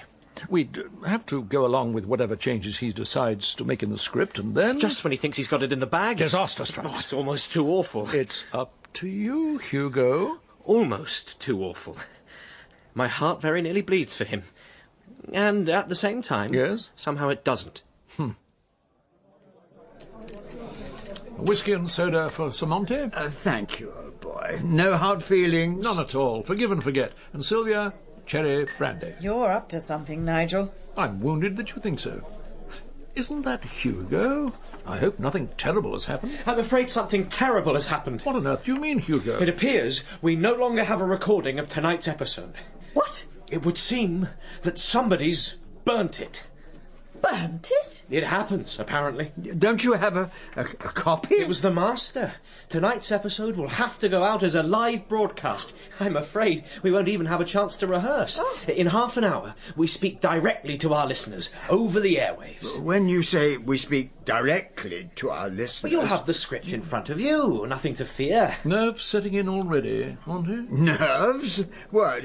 What do you mean? To a great night at the stage, a live broadcast is as nothing. Isn't that right, Monty? Well, of course. You lead and we shall follow, Sir Monty. Best not to think of the millions of listeners tuned into their wireless sets.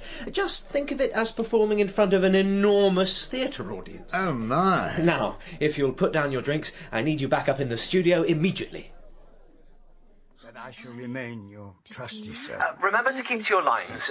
If you're in any doubt about what comes next, just wave, and Colin will bring up the music. Sir Monty, if you feel as though you're going to collapse at any point... Ignore him, Monty. Well, break a leg, old love. Break your neck, old darling. Nigel. What if he dies live on air? Stop it. He does look rather peaky. And please, studio, keep script rustling to a minimum. Well, this is jolly good fun, isn't it? The cut and thrust for live broadcast. Yes, Mr. Winnard. Fingers crossed, Colin. This is the BBC Light Programme. We present Sir Monty Havelock, Nigel And Lavery, 5, and Sylvia 4, Hann 3, 2, and cue music. Good luck, studio. On my green light, Douglas. Just imagine, as you sit at home beside your wireless set, that we can travel forward in time. Are my eyes deceived?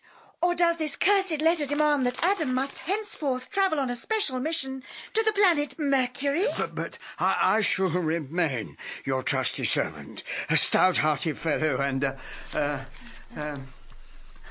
What's going on? Why isn't he saying anything? I don't know. A stout-hearted fellow and no mistake? Flash'em. A flash? Yes. Thank you, Morpheus 7. Flash. I think he got out of that rather well. Doors open. Affirmative, Commander Anton. Darling, you've received an important letter from the Prime Minister of Earth. You must travel henceforth on a special mission to the planet Mercury. By Jingo. Exactly. You might be gone for weeks. Goodbye, darling. Goodbye, Adam. Doors open. Affirmative, Commander. It seems we're all alone, Morpheus 7. You're unusually quiet, Morpheus 7. I do hope everything is functioning efficiently with your electrical circuitry. Doors open! What? This isn't in the script. No. I forgot to mention, we received an urgent message at Earth Station Alpha. It seems the Martian overlord is planning to enslave mankind using a diabolical army of androids. What? Yes, Eve. Androids. What's he doing? Rather good, isn't it? No, Colin, it's not good. It's not what's written in the script. I'm sorry, Morpheus 7, old chum. I'm afraid I'm going to have to disconnect you. Click. Like that. What? It's for the good of mankind. Hugo, go through to the studio. Get them all in here immediately. Me? You write this series, don't you? You'll have to pretend to be somebody. Now, quickly, man. Yes, Mr. Winnard. Oh, what the blazes is Nigel playing at? Greetings, people of Earth. Splendid. I have come from the planet Mercury. I wish to speak to the one they call Adam Astral. That's me, by jingo. The Prime Minister of Earth insists that you leave for my planet Mercury immediately. Then I'll go, by jingo. Colin? I'll bring up the hover car. And now I will play you music from my planet Mercury. Do we have any music? Just the opening music. Excellent. Bring it up. A hit. A palpable hit. Never in all my years in the theatre. What do you think you're playing at, Nigel? Don't blame it on me. Blame it on the stage fright. I'm trying to rescue the poor dear. Nigel. Oh, you know my name now. Monty doesn't have stage fright, do you, Monty? There isn't going to be a production of Lear at the Old Vic. At any rate, not with Sir Monty appearing in it. The man's crippled with stage fright. Sylvia, my angel, I can explain everything. Can you? You lied? Yes. Why did you promise me the role of Cordelia? To secure your place on the series or to insinuate your way into my bedroom? Well, a bit of both, really. But you're an actor! A knight of the stage! An actor? He's not worthy of the name. That's a bit rum-cocky. Look, I don't care what's happened. Just get back into the studio. Oh, marvellous. Not you, Nigel. Sylvia, you'll have to turn Morpheus 7 back on. Explain he's not part of some Martian invasion force after all. What should I say? Make it up. Everybody else is. Sylvia, darling. Please don't talk to me, Monty. How delightful. And music. From the planet Mercury. Well, I don't know what on earth Adam could have been thinking, Morpheus 7. A Martian invader. I think I should switch you back on again. Oh, go on. Say something, Morpheus 7. But then, I'm not entirely sure how reliable Morpheus 7 actually is. How honest and trustworthy. In fact, I think he might be something of a cad. A lying, cheating beast of an android. Perhaps it would be best not to reconnect Morpheus 7 after all. That's my girl. I think I can hear Adam's hover car returning. What? Bring up the hover car, Colin. Yes, Mr. Winnard. I think that's my cue. This is all your fault, Lavery. I'm sorry, who are you? I know the face, but I can't quite place you. I'm so sorry, Sir Monty. I can't understand what's happened. I'll tell you what's happened. I've been written out. The devil take Nigel Lavery. Doors open. Affirmative, Commander Astral. Adam, darling. My dearest Eve. But why have you returned? Shouldn't you be on your way to the planet Mercury? A message came through on the thermo-beam oscillator in the hovercar. It seems the Prime Minister of Earth doesn't want me to fly to the planet Mercury after all, because it seems the planet Mercury has been destroyed. Destroyed? How sad. Perhaps we should listen to some more of that charming Mercurian music to remember them by. What a delightful idea, darling. And bring up the music, Colin. But what do we do for the rest of the episode? I typed up an alternative script in case of an emergency. An emergency like this? Exactly like this. Studio, I'm just coming through with new scripts. Hugo, I don't quite understand what's happened, and I don't think I want to. Very good, Mr. Winnard. I wondered, Nigel, if you might like to have dinner with me tonight. The Savoy Grill. I have reservations. And I have reservations about having dinner with you. What? You're like a fine wine that's corked. I no longer have the taste for it, like a bottle of wine in another man's cellar. Do spare me your tortured metaphors. They're my metaphors. I can torture them as much as I like. I wanted you when I thought I couldn't have you, and now I can I'm cured. The thought of us together, oh, it sends shivers up my spine. You've suddenly developed a spine.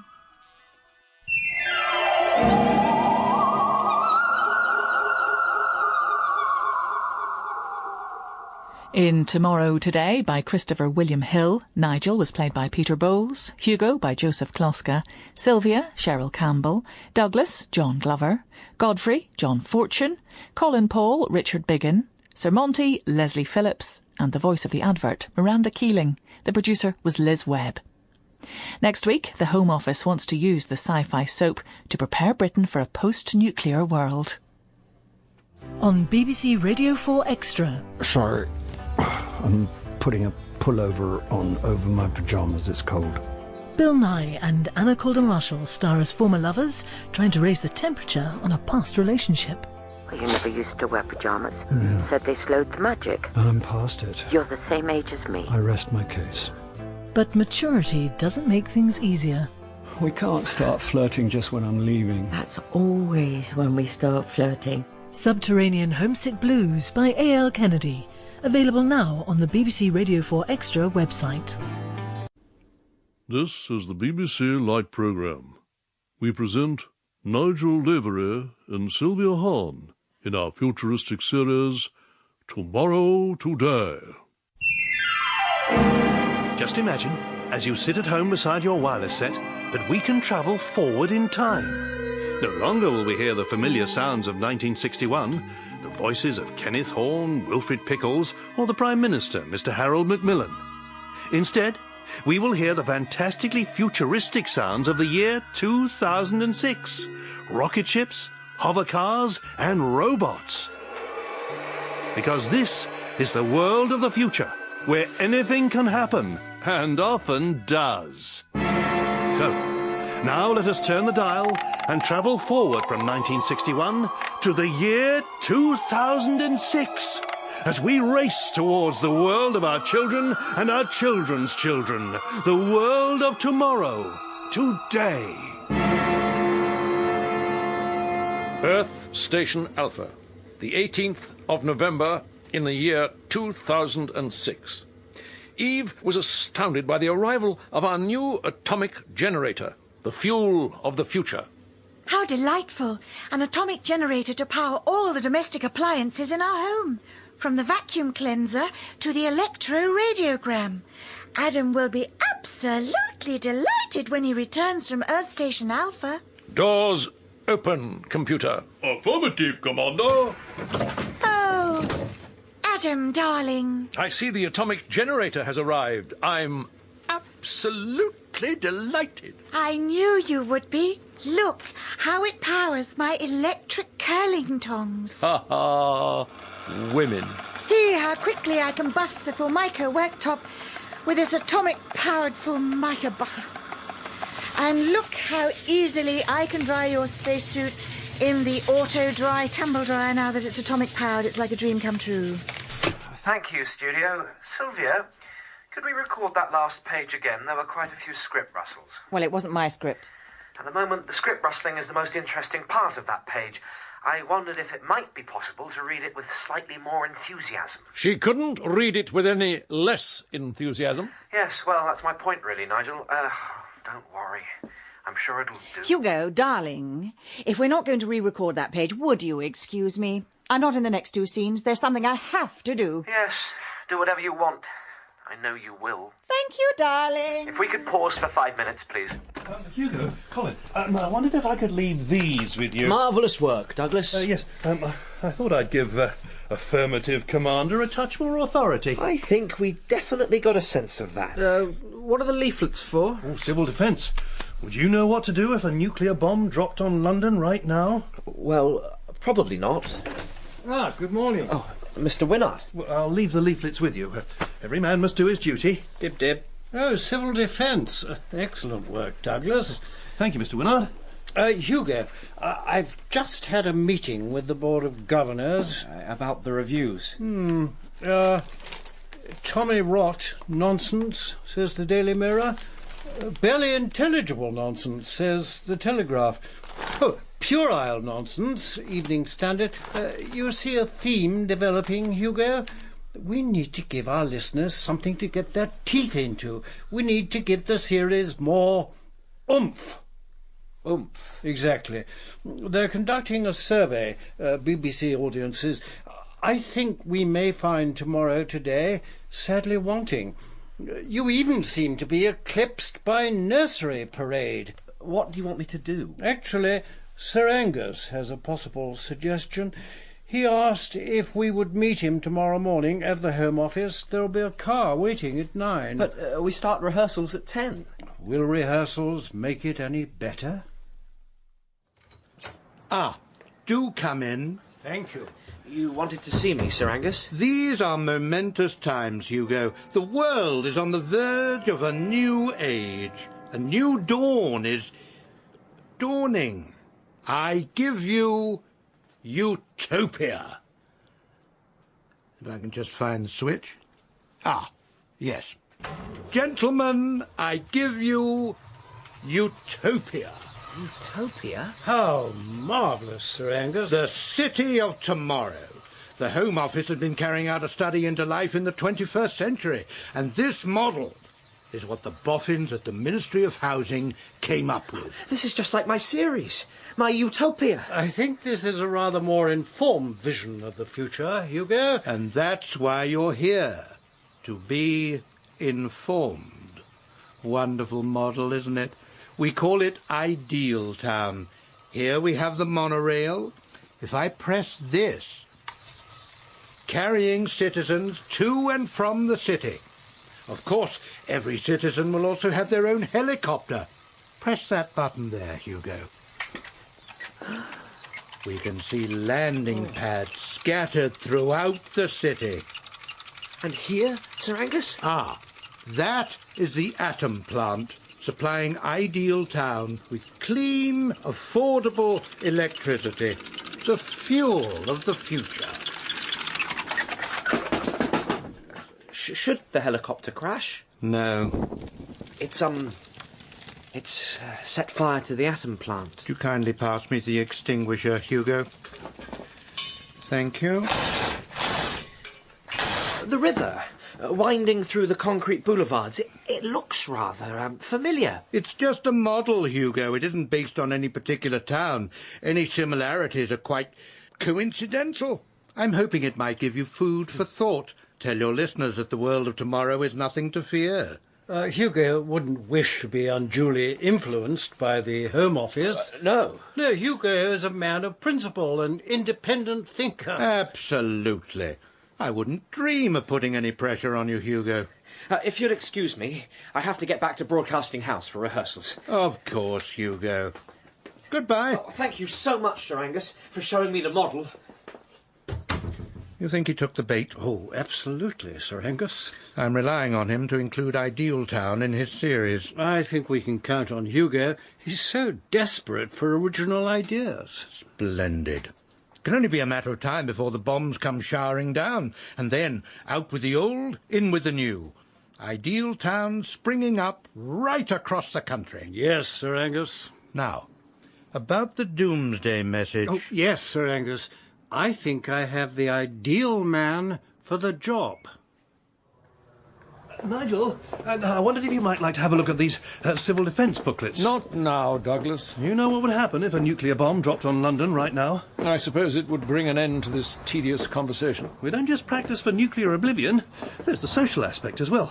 We get to play a tremendous amount of ping-pong. If it's a choice between being vaporised by the Soviets or spending 2 months locked in a bunker playing ping-pong with a cretin like you... Well, what time do you call this? Hugo, Sylvia telephoned. She's going to be late. Well, this is intolerable. How can anyone expect a writer to work like this? I don't know. Why don't you ask one? The most wonderful news, darlings. I've just been cast in Nursery Parade. What? You auditioned for Nursery Parade? They're recasting for the new series. It seems they can't have liked you very much, Nigel. You both auditioned? What about Tomorrow Today? I'm sure we'll manage it somehow, darling. When you're working with a star, you simply have to make allowances. But Nursery Parade? Oh, good morning, Hugo. Not interrupting. Interrupting what? I wondered if I might have a word with Douglas. With me? Why? That's the thing I like about you. No beating about the bush with Douglas Bennings. You remembered my name. We need you to come in tomorrow night to make a recording. Me? Strictly entre nous, if you get my meaning.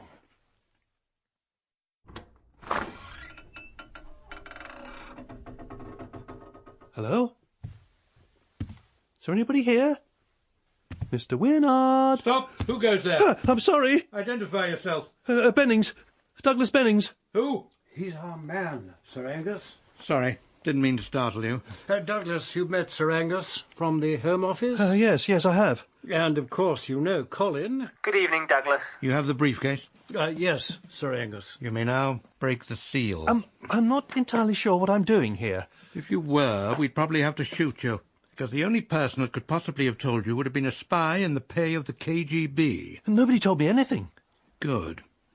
You can't have failed to notice that our war of attrition with Comrade Khrushchev hasn't been going frightfully well. I'm afraid I'm not awfully politically minded. Imagine, Douglas, if the balloon was to go up tomorrow morning, what would happen? We've been training at the Civil Defence. How to sponge off nuclear fallout with borax. But we need more than that, Douglas. We need a voice of courage and fortitude to guide us through our darkest hour. Douglas, we'd like you to record a message for us. The Doomsday Message. Doomsday? Has quite a ring to it, don't you think? My idea. Sort of a farewell, really.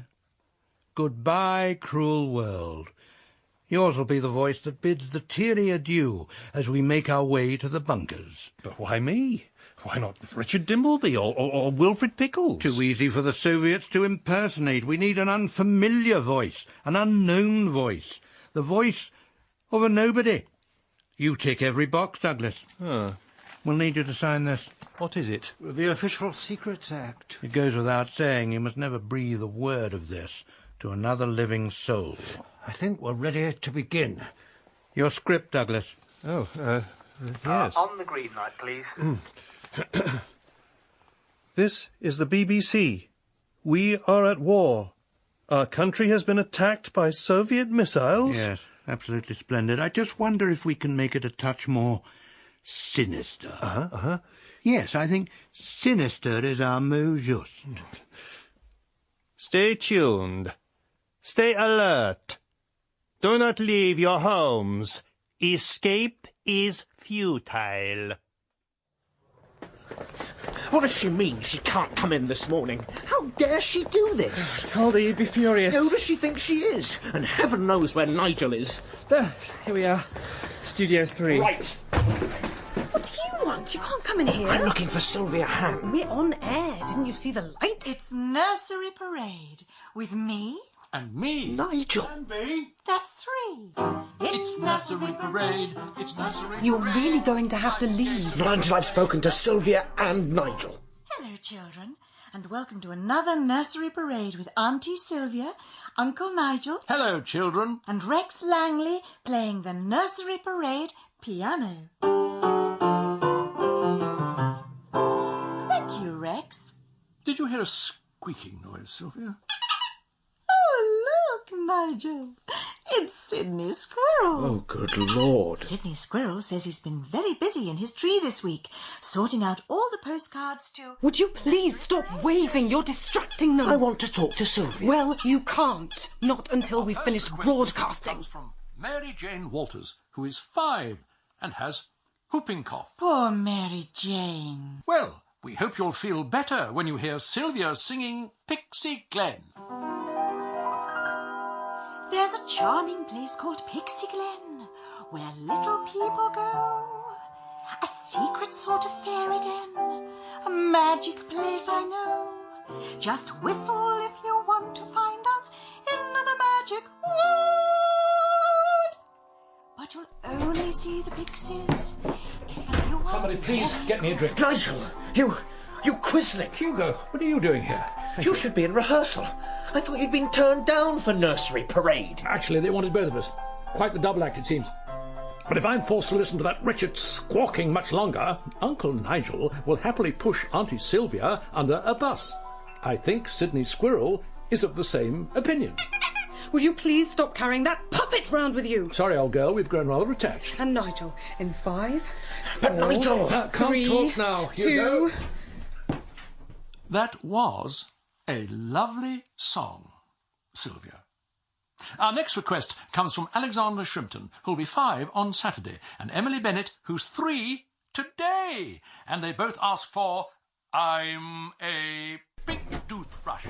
If I have to sing that wretched, sickly song one more time... Hugo. How could you? How could I what? This nursery parade. You're supposed to be rehearsing tomorrow today. Will you please leave the studio? They're my actors. I'm not leaving without them. Your actors? We're back on air in 1 minute.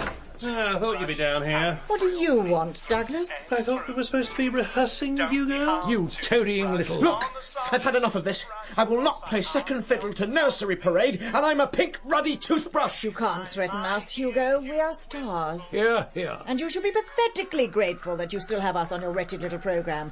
There is life beyond tomorrow, today. Maybe not for Douglas, but for Nigel and me. How dare you? You have to be realistic, Douglas. Actually, I've had another job. Oh, really? Douglas. But I can't tell anyone about it. It's a secret job. You'd be quite charming if you weren't so ridiculous. All right. If you must know, I've just recorded the BBC's Doomsday Message. When the 4-minute warning comes and you hear my voice on the home service, you'll be laughing on the other side of your face. Doomsday Message? Douglas! Wait till this gets around. No. I'm not supposed to say anything. Sir Angus Sir said... Angus? Well, he told me not to breathe a word to a soul. Right. That's it. I've had enough. 10 seconds. I'm going to have to call somebody to remove you. I'm not going to take it anymore. I'm putting my foot down. What do you think about that? I know what Sydney Squirrel thinks. Don't you, children?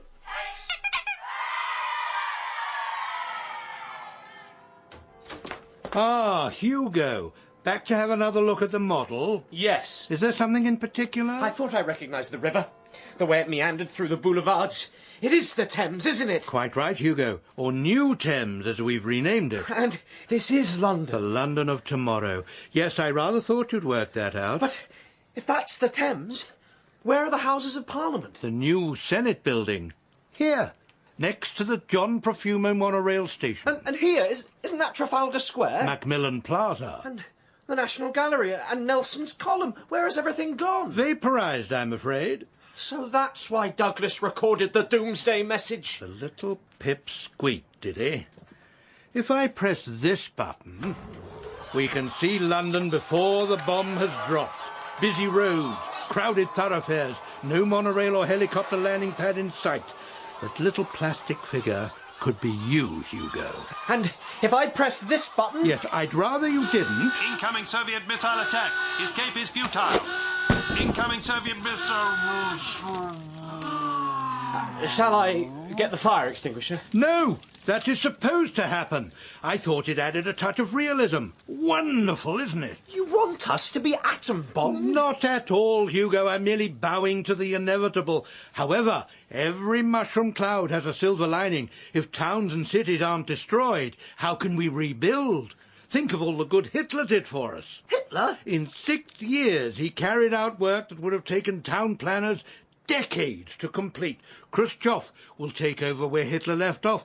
Think of him as a benign town planner.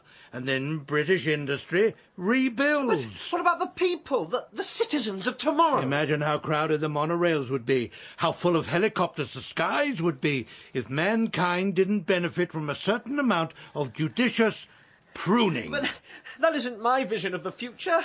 It isn't about people being killed, wiped out by some nuclear catastrophe. This could be our world, Hugo. A world that has embraced the bomb for the common good. You manipulated me. Oh, manipulated is such an ugly word. But why did you want me to write about Ideal Town in my series? To plant it in the subconscious of the nation, Hugo. When the sirens go and London is obliterated by the Soviets, we can't very well expect people to take to the bunkers without something to look forward to. Right.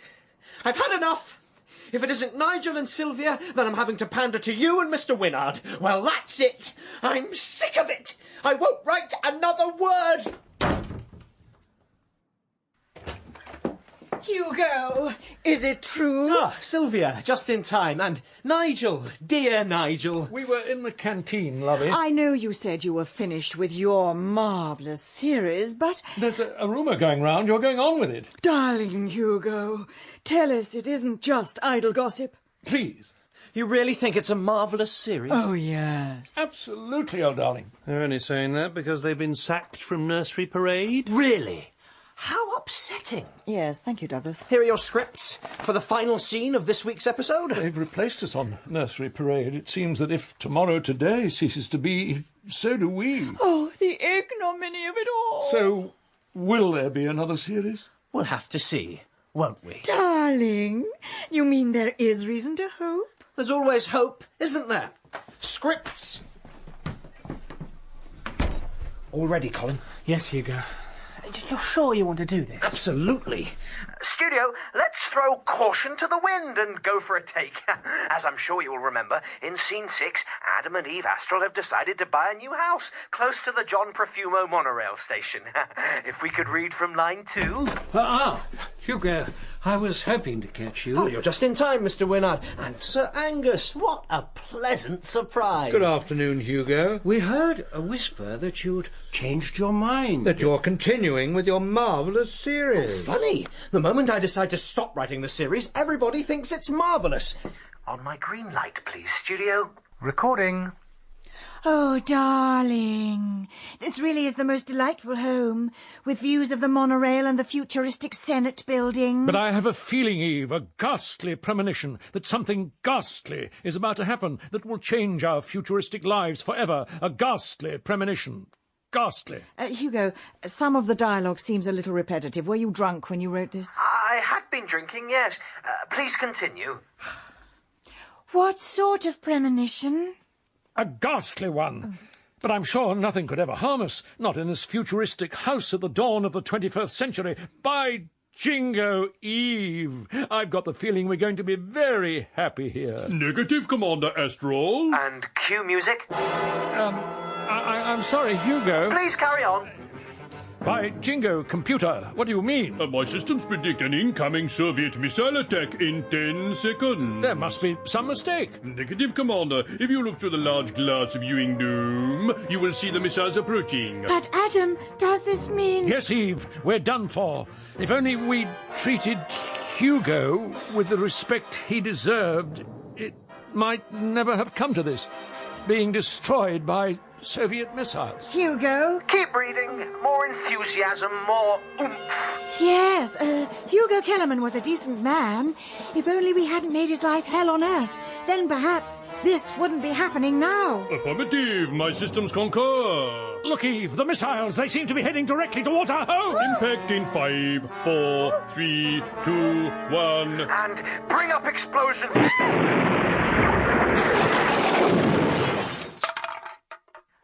Excellent. Very good. Thank you, studio. So, we've been killed.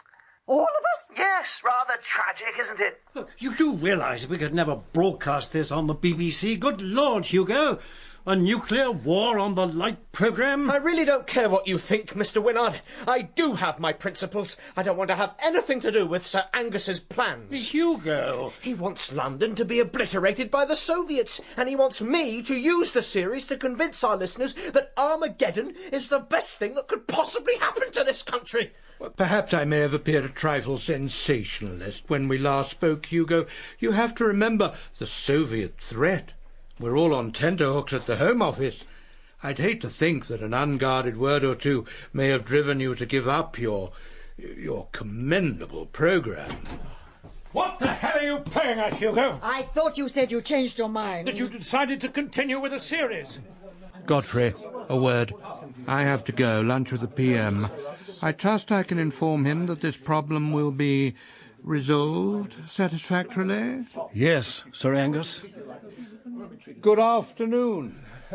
I wash my hands of tomorrow today. Then you haven't heard. Heard what? The BBC audience survey. These are uncertain times, Hugo.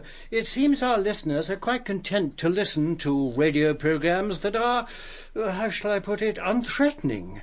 cheerful programmes like Mrs. Dale's Diary. Really? They tune in to the news for drama. It's our responsibility to provide them with something altogether more reassuring. I am, of course, referring to Tomorrow Today. I see. Let us not forget the cast, Mr. Winnard. The very backbone of the series. We bring star quality to the programme. Actually, a number of listeners complain that your voice has a disagreeably nasal quality. What? Ha ha! And there were several suggestions that Adam Astral should be played by a younger actor. Yourself. A bewildering number of listeners suggested Norman Wisdom. Did they say anything about me? Your name wasn't mentioned. It wasn't? No. Criticisms aside, they described the series as relaxing, charming, and soothingly predictable. In spite of what the reviewers might say, it seems our listeners hang on your every word. I would consider it a personal favour if you would reconsider your position. No, I absolutely refuse. You can't kill off Adam and Eve! If you have to kill anybody, kill one of Douglas's characters. Don't listen to her, Hugo. If you wish to continue writing and producing your series, we would be delighted to offer you a staff contract. But then again, you do have your principles. So, wait a minute. A staff contract? It's yours for the asking, Hugo. I'll have to think about it. Well, why not come to lunch? An excellent opportunity to mull things over. As you said, I do have principles. Of course you do, Hugo. Really? A staff contract? A table for 4? 5? Splendid! I'm afraid I have to disappoint you. A table for 2, I think. The head of variety and the rising star of the light programme. The Dorchester, perhaps, Hugo? Thank you, Mr. Winnard. Notice how principles evaporate at the mention of a staff contract. Exactly. At least we have some moral fibre. If we could try that again, with even more enthusiasm than before. Remember, Adam and Eve have arrived in Ideal Town. They're deliriously happy. Try and convey that happiness to the microphone. Very good, Hugo. Whatever you say, Hugo. On my green light, studio. Oh, darling, this really is the most delightful home, with views of the monorail and the futuristic Senate building. By jingo, Eve, I've got the feeling we're going to be very happy here. Affirmative, Commander Astral. Oh, darling. Thank you, studio. I wonder if we could try that again. All of it? No, just the kiss. The kiss? I think if you really kiss rather than the back of your hand, it'll be much more convincing. Kiss Nigel? I'd rather die. That's your prerogative. But remember, Nigel, there'll be thousands of actors queuing up to take your place. Both of your places. After all, who is the true star of Tomorrow Today? You are, Hugo. Thank you. Now, kiss. Like this? No, more feeling, I think. Once more. How much longer are you going to make them do this? We've got another 3 hours in the studio. I want to make sure we get this moment absolutely right. You're enjoying this, aren't you? Every minute of it. Once more. Stand by, studio.